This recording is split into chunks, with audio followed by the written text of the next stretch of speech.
Okay, welcome everyone. Thanks for being here, taking the time tonight to be with us on our call or listening to the recording if you're not able to be with us. I'm really excited tonight for our speakers. So just a little, like, I'm running out of words, but like explanation of kind of my thoughts for tonight and asking Megan and Hope to come. Hope had shared, if you don't follow her on Instagram, you need to.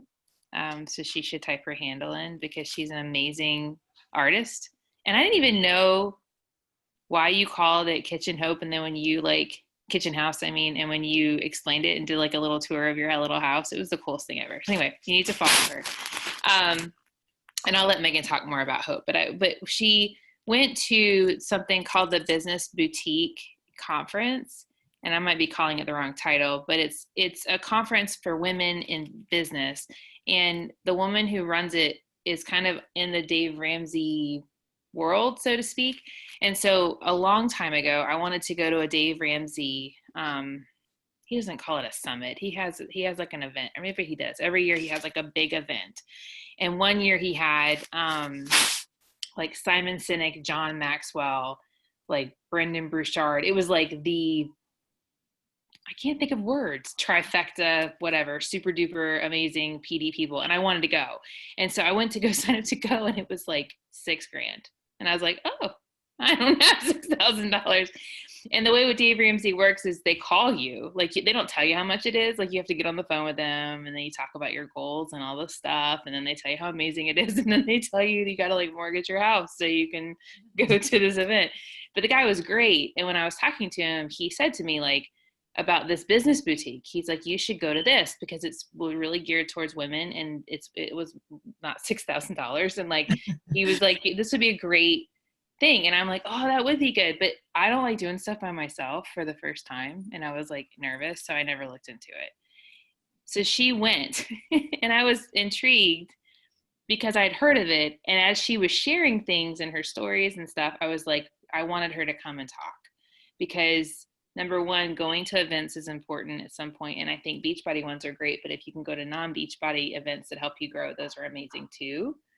But also I think it's a blessing to have her and Megan here. They're good friends and talking together as we start the month off, because some of the stuff Hope was talking about really, I feel like maybe not everyone here, but my August, September, and October were like swamp. I was in the fire swamp for 3 months.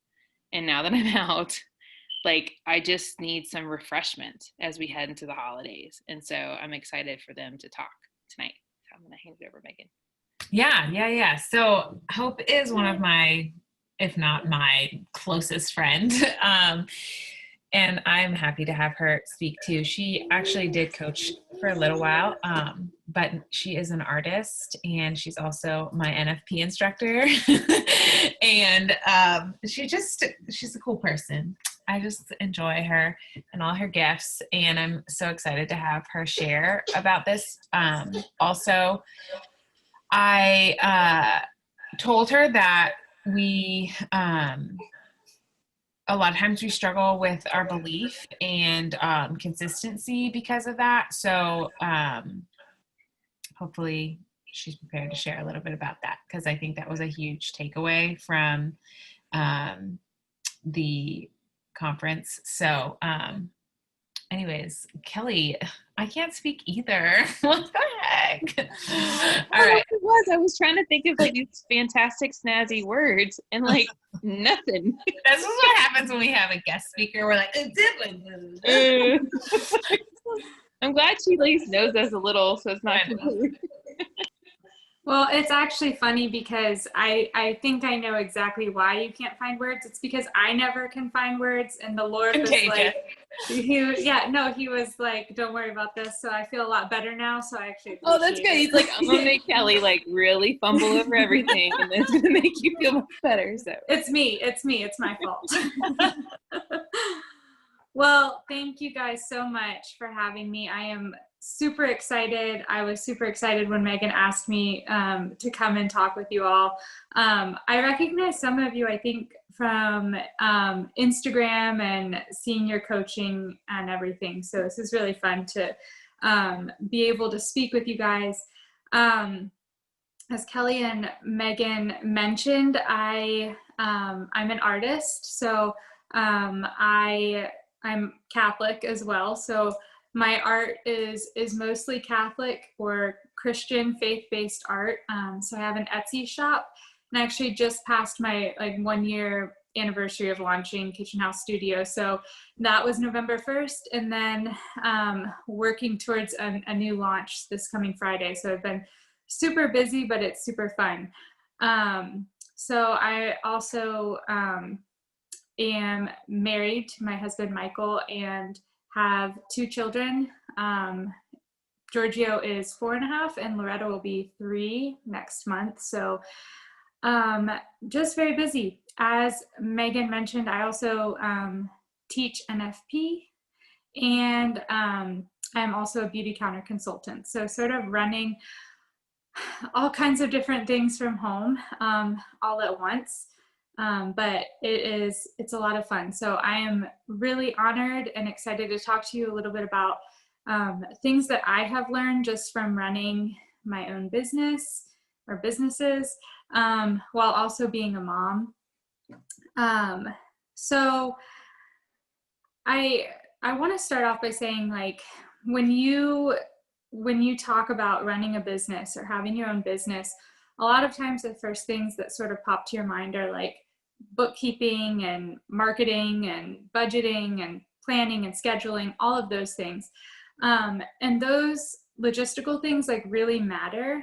But I think what I'm finding just from my time at the conference and speaking with other women in business is that while those logistical things like really do matter, like those things aren't going to work or really be anything if you don't first have like belief in yourself and confidence established.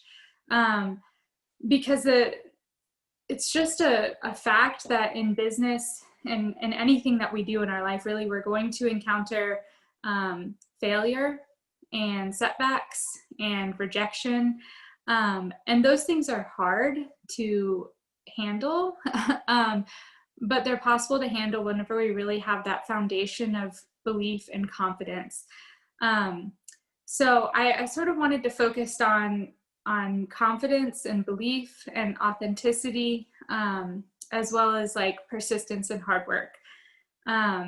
So even though I don't know all of you here, I feel very certain that you are here because you have this desire on your heart to serve, specifically serving other people in their wellness journeys. And I want to take a moment to recognize that that desire on your heart is a gift from God. And that's very important to recognize, because if we fail to recognize that that desire is a gift, then we sort of like we can just throw it away when it becomes hard. So I really, really, really love giving my children gifts, like to the point where I really have to like not buy them toys every time I go to the store. It's really, really hard for me because I really love giving them the gifts and seeing their joy and excitement. Like it is my favorite thing in the whole wide world. But I would be absolutely crushed if when my kids' friends came over and saw that toy that I gave my son and Georgia was like, oh, it's nothing. Like that's a silly toy. It's nothing, that would really crush me. But I say that because that's how God sees us and the gifts that he's given us. And if we recognize those gifts, but then whenever we go to other people or we encounter other people and we're like, oh, it's nothing, like threw it together, I threw dinner together, just threw it in the oven, threw it together. Like, no, like these are gifts and we need to acknowledge that they're gifts and thank God for the gifts and like cheer for God for giving us those gifts. We really need to establish that gratitude for the gift. So once we do that, I think that sort of flows into the authenticity that's so important. So just being authentic, being yourself, because once we recognize the gift that we've been given, it makes it possible for us to just share it, like without having to like plan every single detail of how we're going to share it, but we just share it by being ourselves. We just share it by doing it. And that's what people want to see, right? Like, so people buy from people that they know, like, and trust, right? So Megan is my coach. I didn't sign up for Beachbody under Megan because Megan like sent me a PowerPoint presentation on Beachbody's, you know, programs and all of this stuff. I signed up to do Beachbody with Megan as my coach because I know Megan and I like Megan and I trust Megan, and Megan shares who she is, right? So it's so important to be authentic, you know? So if you would say something on social media that you wouldn't say to someone standing with you in the room with you, or if you would say something, you know, to somebody's face that you wouldn't share on social media, whatever it is, like those things need to be evaluated, and we need to make sure that we're sharing things authentically,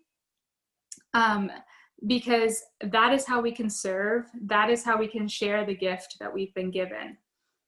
And another note sort of that goes along with authenticity, Christy Wright, who runs the conference, so I'm now like in a coaching program with her, but she talks a lot about women championing other women. So we totally do this as women, where like we see what another woman is doing and we're like, no, they're doing it wrong. And we, about anything, like, oh, she's, you know, wants to have a natural birth, like she shouldn't do that. Or this woman wants to stay at home with her kids, she shouldn't do that, she should be working. Or the other way around, she should be staying home with her kids, she shouldn't be working. And we do this all the time. But we have to realize that we do this because we actually have a problem with ourselves. Like we're looking at other people and pointing out that they should be doing something different. It's not them, it's us. And so being authentic, being who we are, recognizing our gift, like we can stop having problems with everybody else. And then when we stop having problems with everybody else, we can actually feel better about ourselves too. So it sort of plays into each other. And then the other thing I wanted to talk about is confidence, because it's just hard to be confident in our culture. There is, you know, an attack from every angle, it feels like. But confidence is so important for success in business. So it's really something that you can learn, that we can all learn, because I'm still learning. It's a skill, right? So it doesn't matter if you're an introvert or an extrovert. It doesn't matter if you're soft-spoken or if you're really loud. It doesn't matter if you talk fast. It doesn't matter if you talk slow. Every single person is capable of being confident. Every single person is capable of developing the skill of confidence. So Christy Wright, I love how she describes confidence. She says confidence looks like courage, sounds like leadership, and feels like peace. So confidence, it looks like courage, right? So, well, let me tell you about Giorgio. So when Giorgio was like a little over a year old, I don't remember exactly how old, but he wasn't walking yet. And he, we had like one of those walker things for him with like the toys on the front. I don't know what they're called. Anyways, he would like sit on the floor and play with the toys on the front, and he would sit on the floor and maybe reach for the handle, maybe, and maybe he would like push it back and forth, but he would never try to like pull up on it or anything. So I was like, this is just a toy. It's not going to help him walk. He was not interested in walking. And this went on for like months. And then one day I was sitting on the couch, and out of nowhere, he stood up, grabbed the handles, and just started walking around the room, like perfectly. So like Giorgio had to really like think everything through until he was absolutely certain that he could do it without failing. And then he was willing to do it. And I say that because I am Giorgio. Giorgio is my son. He gets that from me. But and that's not a bad thing. It's not a bad thing to be cautious. But God also wants us, God doesn't say like, you need to really make sure you're being realistic about this. Like God says, you can have big hopes, you can have big desires, you can have big dreams, because I am a God of hope, right? Like you can do this, right? So there's another story about a little kid who was like 5 or 6 years old, and he had never done the monkey bars before, but he saw the monkey bars and he grabbed on and he reached for the next bar, and before you knew it, he was at the end of the monkey bars and he hopped down, and his mom came running up to him and she was like, I had no idea you could do that. And he was like, I didn't know I could do that either. And I love that so much, because so often, like, we don't know if we're going to succeed or fail until we actually just do it. And we don't know, even if we don't know how to do it, like sometimes we just have to do it.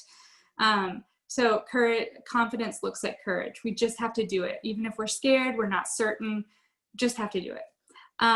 Confidence sounds like leadership. So I'm going to talk a little bit about this more in depth in a second. But just being confident in your words, you know, if somebody asks you a question, being able to just give an answer and that being the answer. And confidence feels like peace. This is my favorite thing, because it's so, I don't think it's really looked into much whenever you think about confidence. But just knowing who you are in light of who God is, and knowing the fact that God can do anything, like if we have that peace in knowing that, then we can be so confident, because it doesn't matter what other people say, doesn't matter what other people think, because we know in our heart that we're doing something that we believe God is calling us to do. We know in our heart that God can do anything. So if somebody says, there's no way you're going to succeed at that, well, they're not God. So God can still make you succeed at something that everybody says you can't succeed at. And the same way, if everybody says, oh, you know, everybody can do that, it's totally, anybody can do that. But if it's not what you're supposed to be doing, then God can say, no, you know, that's not for you. God can do anything. And when we have the peace in just knowing that that is our God who put this desire on our heart in the first place, then we can be confident. There's no reason to not be confident. So just a few tips, kind of like how to develop this skill of confidence. So first, change your mind. It is amazing to just think about thinking, which is something that like we don't do naturally, but to think about our thoughts. Well, okay, I want to start with like a little exercise when we talk about thoughts. So, and I did not come up with this, so full disclosure. But if you like could close your eyes if you feel comfortable and think about looking out your window in the front of your house. So you're looking out on your front yard and there's an elephant in your front yard. And this elephant is also purple. And this elephant is also sitting on a very small box. Okay, you can open your eyes. So could you see it? Okay, so the point of that exercise is to show you that you can control your thoughts. I just proved to you that you can control your thoughts. So it's interesting, actually, the human brain has over 60,000 thoughts a day, and 80% of those thoughts are negative. So that's a huge percentage, right? So we can't necessarily control what thoughts come into our mind, but we can control which thoughts stay. And sometimes we have to do a little work, right? So like sometimes we have to recognize, like, is this thought true? No. Okay, get rid of it. Replace it with a thought that's true, right? We have control over our thoughts. And so sort of connected to that, I think that it's also important to think about how how you are talking to yourself, right? So what you're saying to yourself in your mind and in your thoughts, would you say that to your best friend, to your sister, to your daughter, to your mother? If the answer is no, then you need to stop saying it to yourself.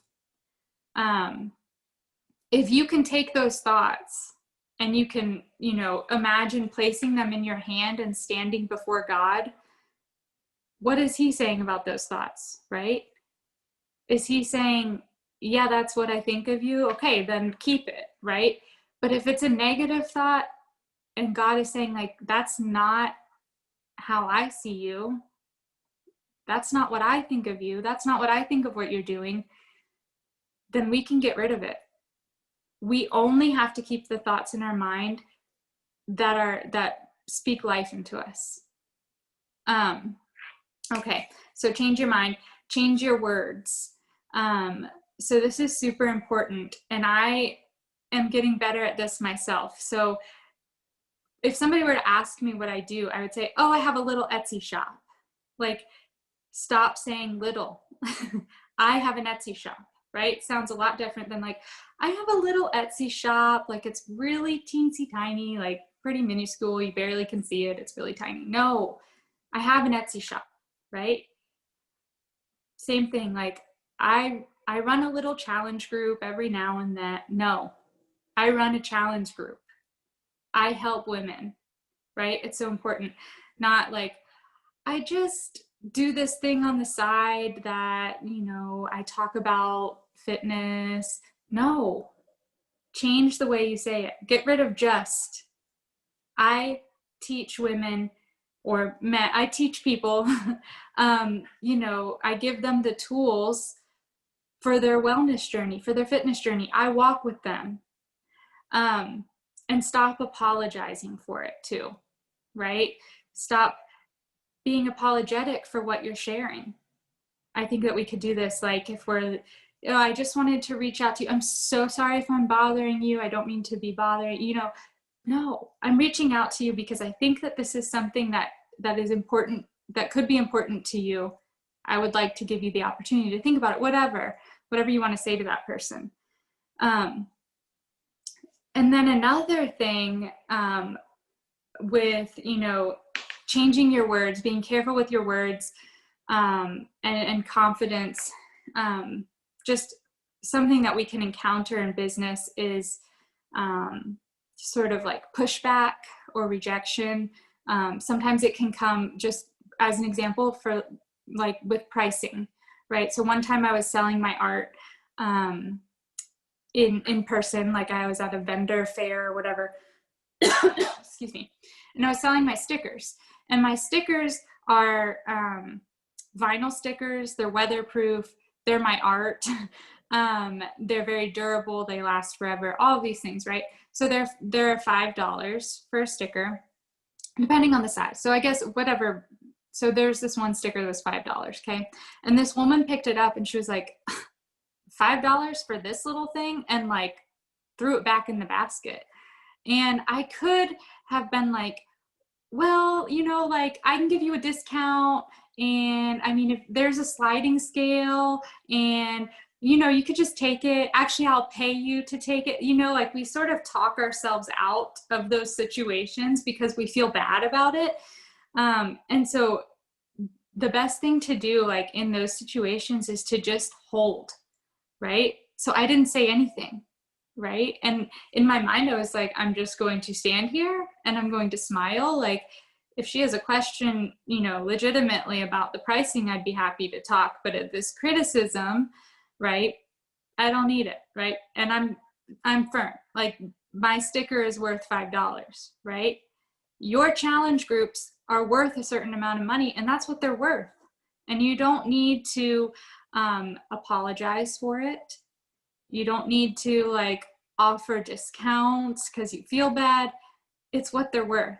So when you're telling people, when they say, how much is it? Well, it's this amount of dollars, whatever. I forget off the top of my head. 120, is that right? Sort of, depends. Okay. 160. Yeah. So It's $160. I'd love to have you join my next challenge group. It would be really great. Not, it's $160. I know that's a lot of money. I could help you try to, like, maybe we could find discounts, which discounts are great in helping people, but whenever you like apologize, you give people a reason to think that you've done something wrong. So people aren't going to feel that you're authentic. They're not going to feel that your product has significant value, which it does. So don't apologize. Just say it. And then if you have to, like, in your head, actually just say, like, hold, hold, hold until they respond. Sometimes that can be helpful too. And then another little, like, tip or tip for helping to develop the skill of confidence is to actually, like, physically change your posture.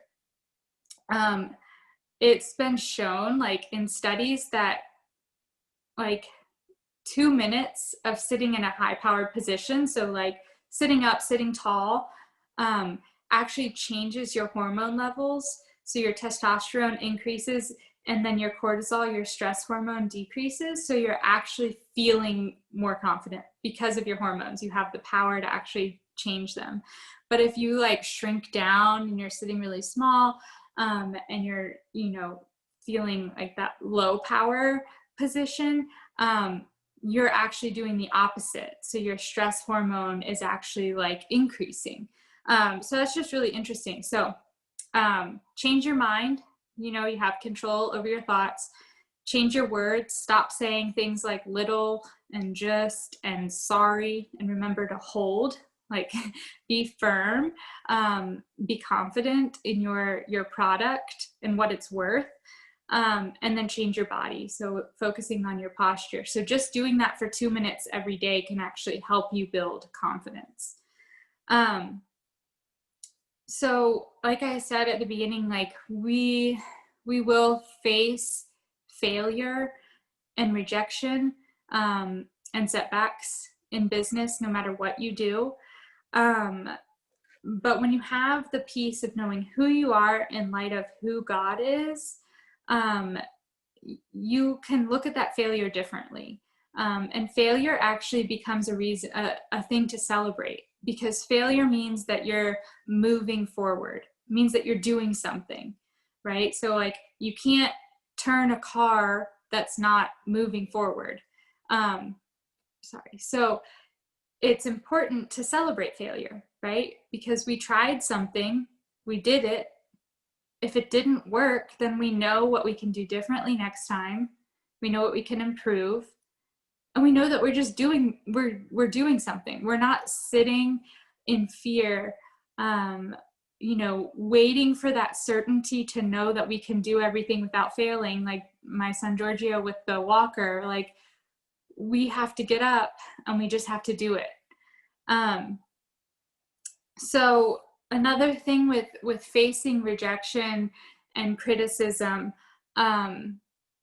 sometimes people can just be really mean. Like that woman who was really, like, I felt like she was really mean about my pricing for my artwork. You can ask yourself two things, because what you don't want to do is let that negative criticism that is hurtful or whatever, you don't want to let that be one of the thoughts that you hold in your mind. You want to, like, sift through it and see if you need to keep it or get rid of it. So you can ask yourself two questions. You can ask yourself, first, is it true? Right? So is it true that my sticker was overpriced? No. So see you later, lady. Like, it's not true. And then the second question, is it helpful? No, it's not helpful for me, right? But let's try to think of another thing. So using another example, like, if you're told something like, I don't know, you talk too fast. Is it true? Well, maybe. It might be true, right? It might be true that you talk too fast. And that might be hard for people who are trying to learn from you or whatever. So yes, it's true. Is it helpful? Well, it could be, because it can help me to know to slow down so that people can follow me, or whatever it is. But those two questions, is it true and is it helpful, can help you sort of know which thoughts to hold captive. Um, because our mind is such a precious place, right? We don't want to let anybody just take up real estate in our mind. It needs to be people and thoughts, your own thoughts, people's opinions, that speak life to you, that speak light to you, that bring you life, that bring you light. So it's our job to sort of be the filter to choose which ones we keep and which ones we get rid of. So moving on to, once we have that confidence and we're being authentic, and we're facing the rejections or the failures, the fear of the rejections or the fear of the failures, it's important to remember that everything in life, but especially business, like, it doesn't just happen overnight. And I know that everybody knows that, right? It takes hard work and it takes persistence. So we don't give up because we've been rejected, right? We keep going. We celebrate that failure, knowing that we're moving forward. We keep developing our skills. We keep learning new things. We keep asking other people who have experience, who have done this before. Hey, what did you do that worked? What did you do that didn't work? We are willing in our humility to grow and learn from those experiences, and then to just keep growing and keep going. Because going back to the beginning, God was the one who put this desire on your heart, right? And we don't always know the full picture when God puts a desire on our heart. So we have to do the work. We have to go forward. And in time, the full picture will be revealed to us, whether it's in this life or in the next. I often think about, in my own life, so outside of business. So I was in the convent 10 years ago, discerning religious life. And not too long into it, I started to feel like God was asking me to leave the convent. And I was a little bit annoyed, to be honest with you. But in prayer, all he kept saying to me was, your family needs you, your family needs you, your family needs you. And I was like, what on earth? Why? Like, my parents are fine. Like, I have an older brother. Like, my family does not need me. But I had to listen. I had to do it. So I just did it. So I left. So I went home to my family. And I still did not understand why God wanted me to go home to my family. And it wasn't until 7 years later that I was in Nashville. The sisters that I entered with were professing final vows, and I was there, and they were up on the altar professing their final vows, and I was sitting in the back of the church with my 1-year-old on my lap, and Giorgio was next to me, and my husband was next to me. And I heard that voice again say, your family needs you. And I knew that was the family. This is the family that needed me. But God wasn't going to tell me that from the start, right? And that's how he does, that's how it works too with business. I say that because we have desires that are from God that we have to just follow, even if we don't see the full picture. And sometimes the full picture is revealed to us in this life. Sometimes it'll be, in heaven, that full picture. But the point is, we have to just do the first step, and then the next step, and then the next step. And that takes hard work, and it takes consistency and persistence. But whenever we know that God was the one who put that desire on our heart from the start, we can have the trust and the grace and the courage and the confidence to keep going forward. So I think that that's everything that I have to share, but I would be happy to try to answer questions if you have any.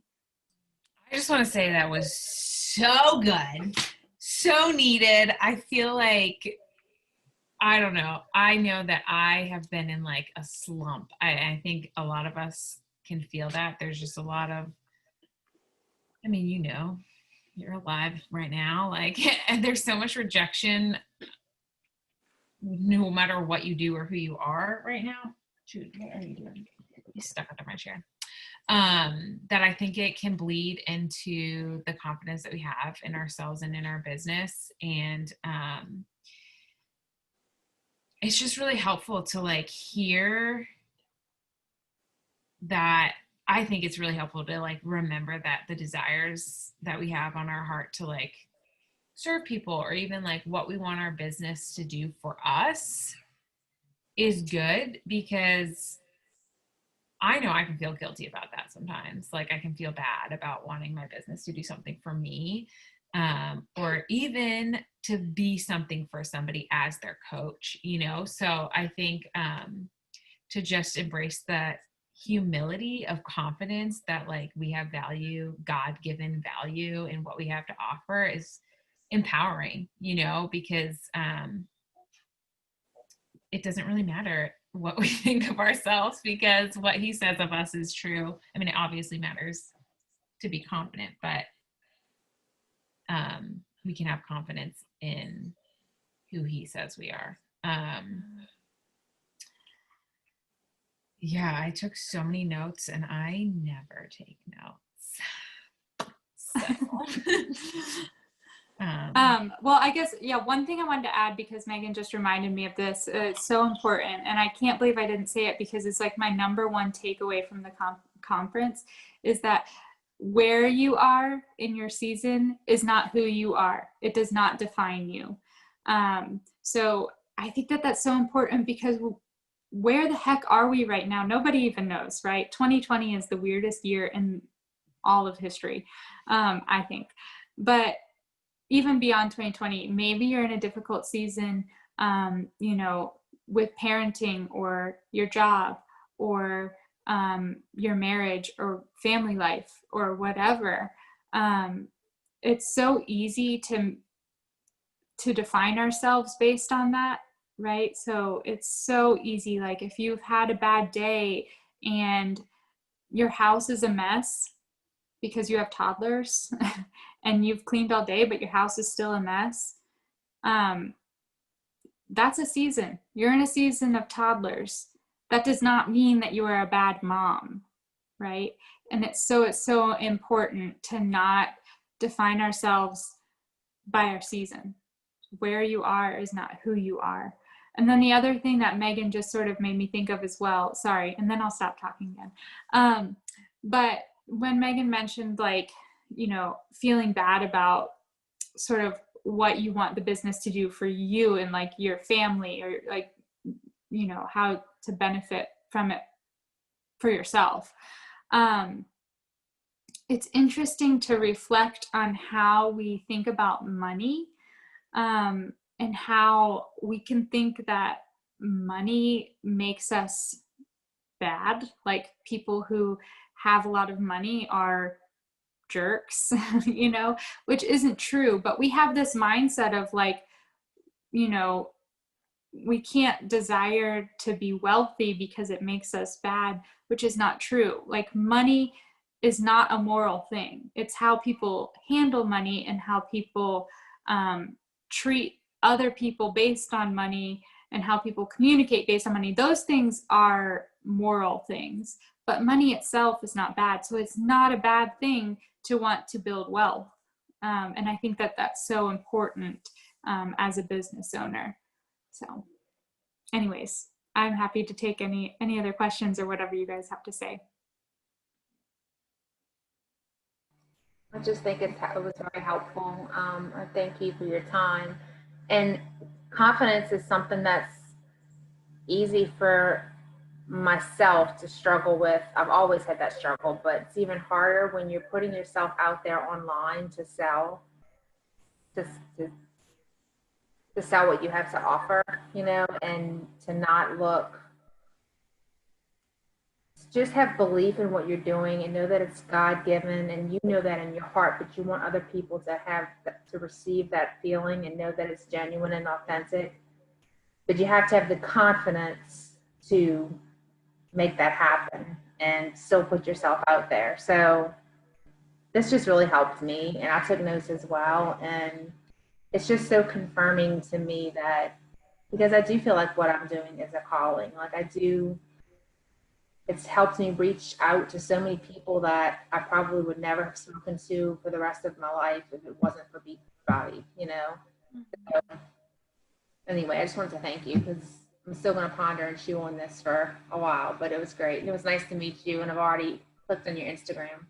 Oh, thank you. That was so sweet. Yeah, I'm so glad that it's been helpful. I think confidence is just, it's hard, but it's so empowering when we realize that it's just a skill. And we can develop any skill, really. So it's just a skill that we have to develop. I love how you talked about confidence is peace.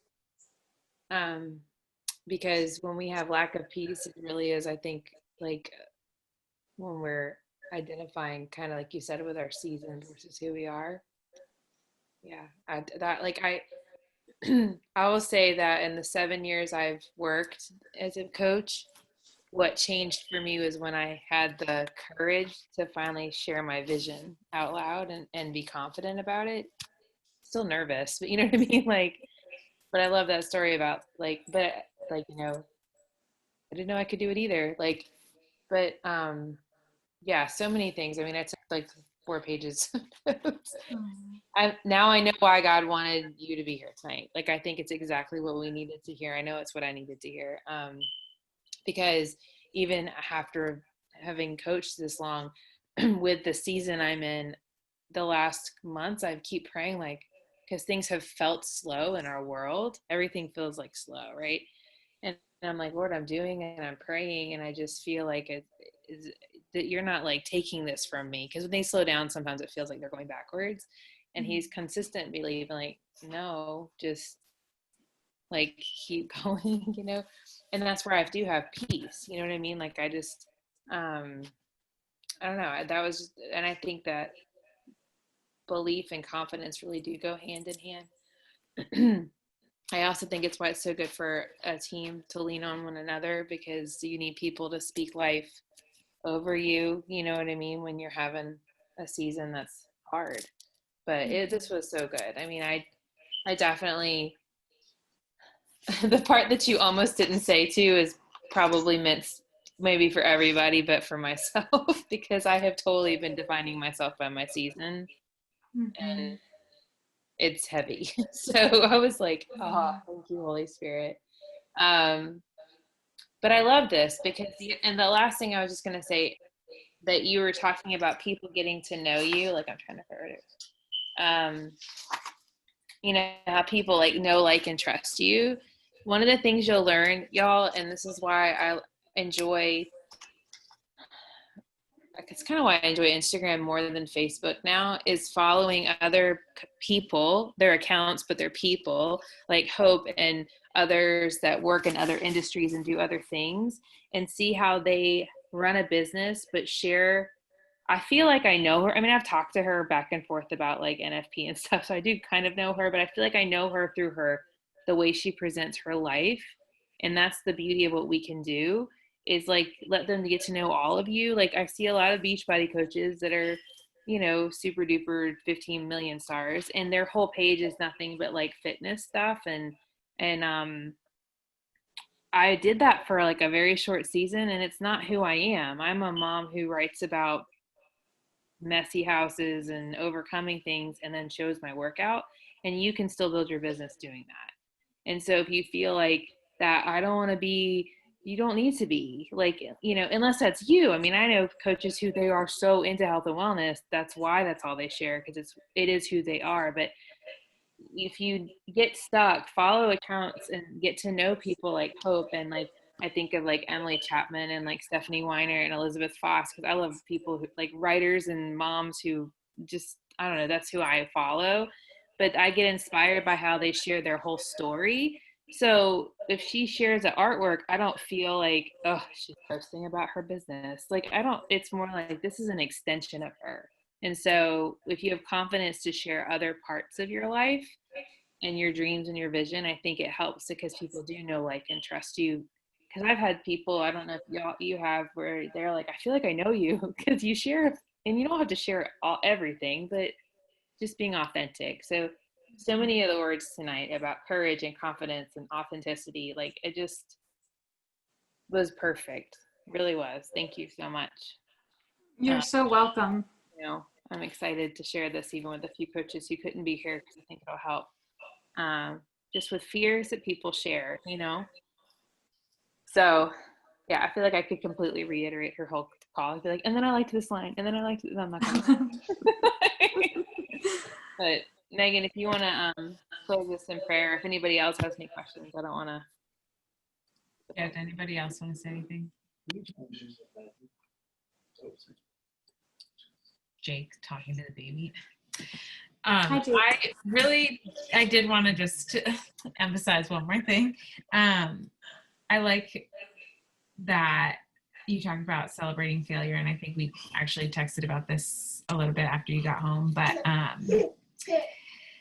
I feel like that is such like a novel concept to me because I'm such a perfectionist, and like I live my life like Georgia learned to walk, like but there's been things that I've overcome in my life where I've had to say like, no, you have to do it messy and you have to prove yourself that you can do it. And like, I forget that all the time, that let's just say the Lord led me through those trepid waters. And like, I can also choose that. Like, he doesn't have to drag me through it. You know what I mean? Like, and it's funny. I've been trying to make sourdough bread, and it's been like failure after failure after failure.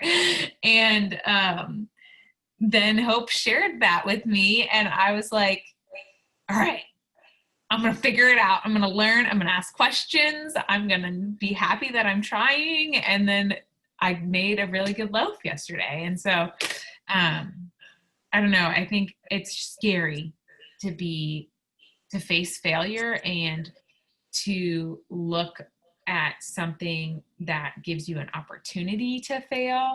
But when you look at it as something that is a blessing, and listen, Allison, Elizabeth started making it after me. Okay. So if you look at it as something that's good for you, it totally changes it, like, even, I'm going to send these invites. Everybody ghosts me. If everybody tells me that, I've had people be like, I don't want to pay for workouts when I can get free workouts on YouTube, whatever rejection you feel or experience, like, at least you did your invites that day, like that is a win. And I don't know. I think we learn to overcome the fear and realize that we can still really serve people, because the more that we invite and the more that we reach out to people, the more success we have. And if we stop short when we just experience failure, then every time we go to start and experience failure again, and we say, that's not what I'm here for, and we run away, then we're not going to succeed, because we're going to keep, you know what I mean? Nobody wants to feel bad. So if we keep telling ourselves it feels bad, then we're not going to keep showing up. So it just changes the whole game when you look at failure as something that means you're doing it, and it's a good thing. So that's the last thing I wanted to share. Did you have any final thoughts, Hope, before I close this in prayer? Well, I think kind of along the lines of what you were just saying, like if we let failure stop us, right? Like all of us have gifts, right? In like so many of them. And when we let failure stop us, we stop giving those gifts to people. And the world needs our gifts, right? I need your gifts. Somebody out there needs my gifts, right? And if we let one rejection or one failure or one setback stop us, then the world is becoming empty of all of the gifts that should be shared. So I think that it's so important to remember, like, our gifts are unique, even though, like, there's a billion artists out there, right?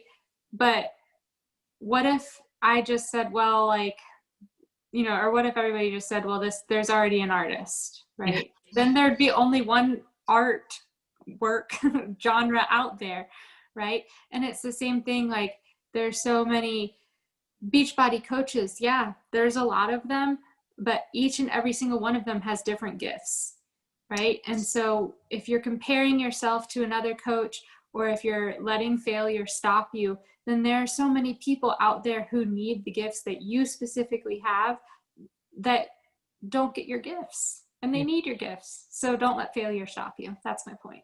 It's so true. If you stay at it long enough, and I'm sure some of you have experienced this, you'll get people who are like, I was always skeptical of Beachbody until we started talking about it. You know, it's that they trust you, you know, just like you shared. All right. That's me, Sarah. All right, let's close in prayer. Lord God, I just praise and thank you so much for the gift of Hope, for her friendship, for the gifts that you have given her, for the opportunity that you provided her to go to this conference, and for her willingness to share what she had learned with us.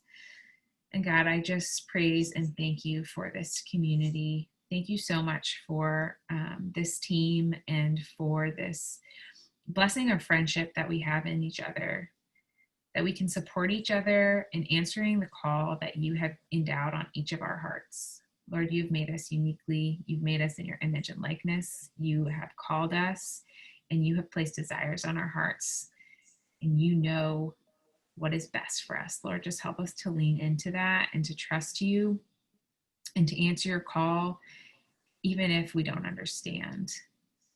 Lord, just guide us, hold us close to you so that we can grow in a greater trust of your goodness and your call and your love for us, Lord. And help us to just have mercy on ourselves for the things that we regret, so that we can step forward and just be who you called us to be, Lord. Help us to see ourselves as you have made us and as you call us. Lord, I ask all of this in your most holy name. Amen. Thank you so much, Hope, for coming. You're welcome. Thank you all so much for having me. It was such a nice treat and nice little break from the craziness going on right now. This was much needed, but yes. Have a good night, everyone. Kelly, did you want a picture? Oh. Sorry. Yes. Every smile. 1, 2, 3. Okay. Thank you. Thanks again. Have a good night.